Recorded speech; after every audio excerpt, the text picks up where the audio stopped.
नमस्कार, मेरा नाम प्रशांत है और आप देखना शुरू कर चुके हैं डेली लाइन का डेली डिस्कशन शो। टेंशन है बहुत ज्यादा, खास तौर पर इंडिया गठबंधन में।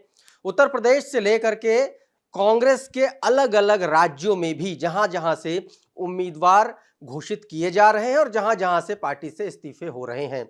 कल हमने बात की थी समाजवादी पार्टी के भीतर जो बवाल मचा हुआ है, जो हंगामा मचा हुआ है, जो उथल पुथल मची हुई है, उस पर आज एक कदम और आगे निकलेंगे समाजवादी पार्टी प्लस कांग्रेस, क्योंकि पिछले 24 घंटे में कांग्रेस से 3 बड़े विकेट गिरे हैं। गौरव वल्लभ राष्ट्रीय प्रवक्ता, संगठन में ठीक ठाक पकड़ रखते थे, अच्छा खासा महाराष्ट्र इकाई में उनका ठीक ठाक होल्ड माना जाता था, इस्तीफा दे दिया, कहा जा रहा है भारतीय जनता पार्टी में जाएंगे, बाकायदा चिट्ठी लिख करके नाराजगी जताई है। इससे पहले कल विजेंद्र सिंह जो कांग्रेस में थे, अचानक से मन बदला, भारतीय जनता पार्टी के हो लिए, भगवा पट्टा पहन लिया। इसके अलावा एक और नाम है जो समाजवादी पार्टी से आते हैं, अतुल प्रधान का टिकट कट गया, मेरठ से नाराजगी जताई लेकिन पार्टी नहीं छोड़ी। यही समझने की कोशिश करेंगे कि समाजवादी पार्टी और कांग्रेस जो उत्तर प्रदेश में गठबंधन में है वो क्या करेगी, क्योंकि अपने कैंडिडेट को, अपनी ही पार्टी के लीडर्स को, अपनी ही पार्टी के कार्यकर्ताओं को ये लोग संभाल नहीं पा रहे हैं। और इसी पर चर्चा करने के लिए हमारे साथी अभिषेक पांडे जी हमारे साथ मौजूद हैं। अभिषेक भाई, बहुत बहुत स्वागत है एक नए डिस्कशन में। अखिलेश यादव की बात हम लोग कर रहे हैं, लगातार इनकी बात कर रहे हैं कि कितना जबरदस्त तरीके से कंफ्यूजन है, टेंशन है। लगातार ऐसा लग रहा है कोई 10, 12, 13 साल का बच्चा है और प्रधानी का चुनाव हो रहा है तो आज बदल दिया, कल फलाने को दे दिया, फिर बदल के दूसरे को दे दिया। ये बात है समाजवादी पार्टी की। कांग्रेस अपनी अलग चुनौतियों से जूझ रही है। महाराष्ट्र में एक के बाद एक झटके लगी, मिलिंद देवड़ा, उसके बाद पूर्व मुख्यमंत्री चौहान, और फिर अब संजय निरुपम को निकाल दिया 6 साल के लिए। तमाम सारे ऐसे नाम हैं और चेहरे हैं जो टेंशन क्रिएट कर रहे हैं। देखिए, हम लोग लगातार जो आपने कहा ना बात कर रहे हैं। कल ही सपा के एक प्रवक्ता थे साथ में, वो कह रहे थे कि भाई ये तो पार्टी की प्रक्रिया है और ऐसी कोई बात नहीं है, कोई दिक्कत नहीं है, कोई समस्या नहीं है। मुझे लगता है उनको ये वीडियो जरूर देखना चाहिए और उन तक सारी खबरें भी पहुंच रही होंगी। आप खुद देखिए कि जिस गाजेबाजी और जिस तैयारी के साथ सपा अपने प्रत्याशियों को सिंबल दे रही है और 24 घंटे में दूसरा आदमी भी एक सिंबल लेके खड़ा हो जा रहा है, झगड़े हो रहे हैं। अतुल प्रधान विधायक मेरठ से, सरधना से, बड़ा नाम, बड़े भाजपा के बड़े नाम को हराया था, उनको टिकट दिया। अब वो बेचारे रुआंसे हो गए, उन्होंने कहा कि नहीं हम तो भाई इस्तीफा दे देंगे, अब तो बेइज्जती है। लेकिन पता नहीं कुछ हुआ, मान मनौवल हुआ, मना के उनको रखा गया, कोई और चला गया। मुझे लगता है ये जो कंफ्यूजन है ना, ये वही बात है जैसा कि संजय निरुपम कह रहे हैं। संजय निरुपम को भी हटाया गया, निष्कासन किया गया, उनका कहना है कि हम छोड़ रहे हैं। उनका भी कहना है कि जो पावर सेंटर्स पार्टियां में अलग अलग होती है ना, उनकी वजह से नेता परेशान होते हैं। संजय निरुपम का कहना है प्रियंका गांधी का अलग गुट है, राहुल गांधी का अलग गुट है, सोनिया गांधी का अलग है, केसी वेणुगोपाल और खड़गे का अलग है। तो इतने पावर सेंटर में जो कार्यकर्ता और नेता परेशान है। ठीक उसी तरह सपा में अखिलेश यादव के पास कोई गया, टिकट लेके आया, उधर से कोई एक और दबाव बना के आ गया, उनका टिकट कट गया, उनको मिल गया।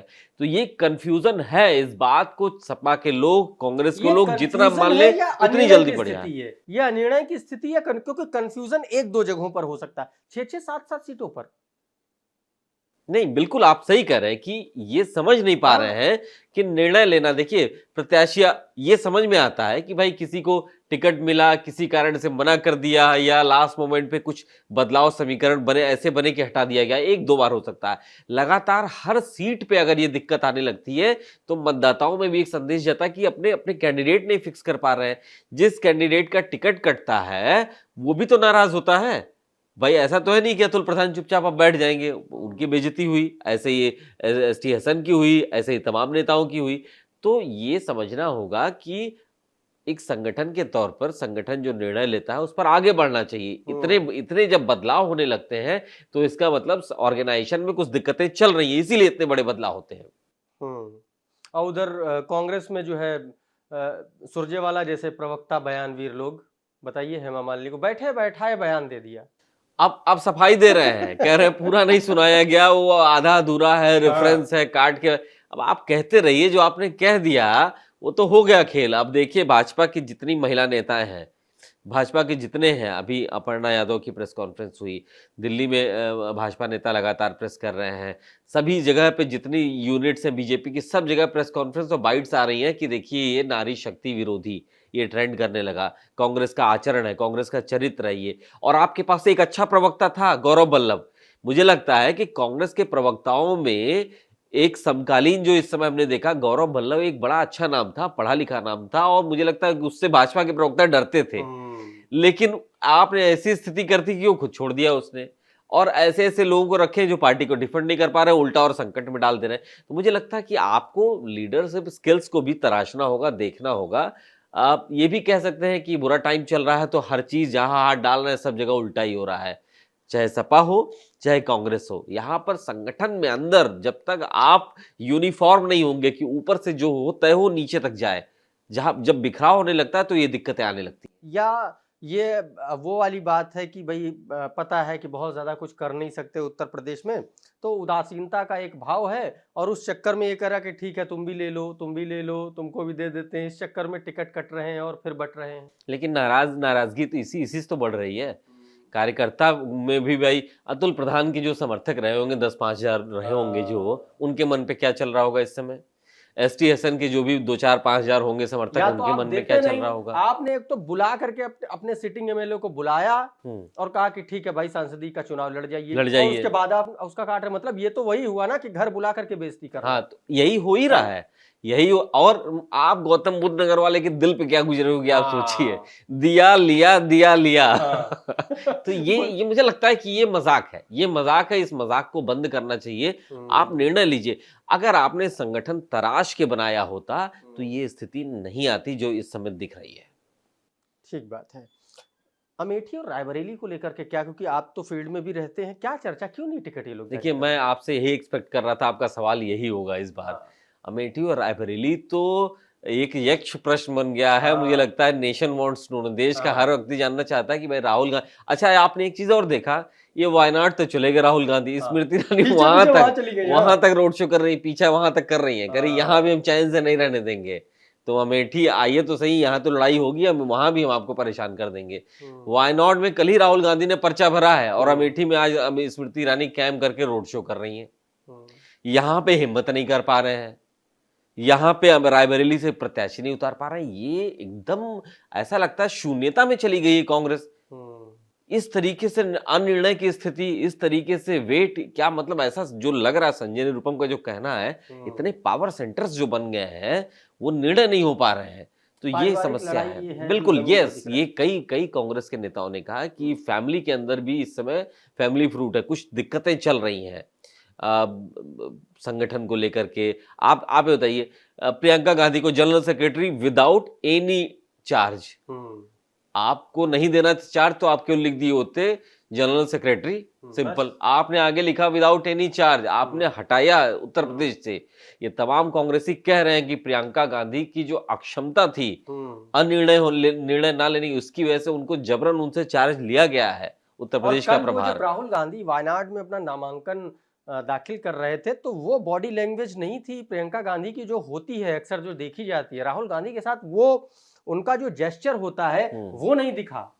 हाँ बिल्कुल, आपने कहा, ये देखिए जो बॉन्डिंग होती थी। अब देखिए, इसको हम ये एकदम पर्सनल हो जाएगा, उधर नहीं जाएंगे, लेकिन इतना तो जरूर कहेंगे ना, जो बॉन्डिंग हम देखते रहे हैं इससे पहले, बॉन्डिंग नहीं दिख रही है। हम नहीं कह रहे, तमाम कांग्रेसी नेता कहते हैं कि पारिवारिक दिक्कतें इस समय चल रही हैं, कई सेंटर्स बन गए हैं, केसी वेणुगोपाल, खड़गे, राहुल गांधी, प्रियंका गांधी, सोनिया गांधी, सबके अपने अपने सेंटर्स बन गए। इस चक्कर में परिवार के अंदर भी दिक्कत, परिवार में भी दो गुट बन गया है, ये संजय निरुपम ने अभी खुलासा किया है। तो इस वजह से, और यही चीज सपा में भी है। मेरा ये कहना है कि भाजपा अच्छा करे या बुरा करे, जो करे, भाजपा की अपनी एक विचारधारा है, उस पर काम कर रही है, जनता वोट दे रही है, सत्ता मिला रही है, इसका मतलब उनको पसंद कर रही है ना। आप भी कीजिए, अच्छा या बुरा, आप पसंद करेगी, आपको लाएगी।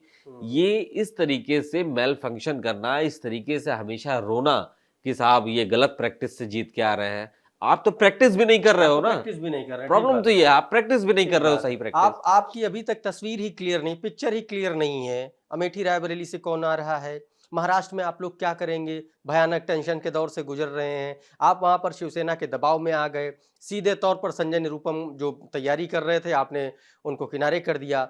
दूसरी तरफ उत्तर प्रदेश में आ जाइए तो अखिलेश यादव घोर अनिर्णय की स्थिति में है। इसको कन्फ्यूजन नहीं कहा जाएगा, इसको कहा जाएगा पार्टी के साथ लोकसभा जैसे महत्वपूर्ण चुनावों के दौरान कार्यकर्ताओं के साथ मजाक करना कहा जाएगा। आप बार-बार टिकट घोषित कर रहे हैं, एक ही टिकट पर पहले पिता को टिकट देते हैं सीट पर, उसके बाद फिर उसको बेटे को देते हैं, फिर उसके बाद नहीं बेटे को भी नहीं देंगे, बेटे की पत्नी को देंगे। इस तरीके की चीजें हो रही हैं। गौतम बुद्ध नगर में तो ऐसा लग रहा है जैसे लूडो खेल रही है समाजवादी पार्टी, कभी 2 आ गया, कभी 6 आ गया, कभी 3 आ गया। ये समझना पड़ेगा, लोकसभा चुनाव है, अगर आप संजीदगी से और रणनीतिक तौर पर अगर आप नहीं लड़ रहे हैं तो आपको फिर आप रोते रहिएगा रोना कि क्या करना है, ईवीएम खराब है, ये है, वो एक अलग बात है। लेकिन आप तैयारी नहीं कर रहे हैं, ये बात पब्लिक को के भीतर पब्लिक ग्राउंड पर मैसेज में जा रही है और उसको समझ में आ रहा है कि समाजवादी पार्टी आखिर क्यों इतना ज्यादा कंफ्यूजन की स्थिति में है। आपको क्या लगता है, क्या उत्तर प्रदेश में समाजवादी पार्टी और कांग्रेस पार्टी कुछ कमाल कर पाएगी क्या?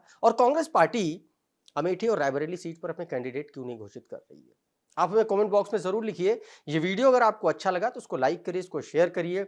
ये वीडियो अगर आप हमारे फेसबुक पेज पर देख रहे हैं तो वहां पर हमको फॉलो कर लीजिए। अगर आप हमारे चैनल पर नए हैं तो हमारे चैनल को सब्सक्राइब कर लीजिए। हमारे प्लेटफॉर्म का नाम है डेली लाइन।